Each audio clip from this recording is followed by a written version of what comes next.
el que jo estic acostumada a desenvolupar.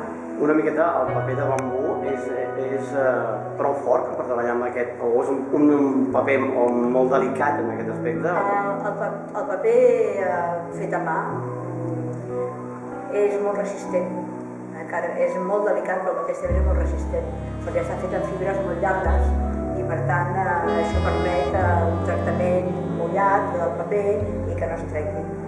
I si pinta sobre sec, després de l'assecar-se es creen aquestes formes que veieu aquí, però que jo evidentment no les buscava, jo el que volia era plasmar alguna cosa sobre aquest paper, no? I després ha sortit el que ha sortit, és a dir, jo no busco res, sinó que surten coses. Va.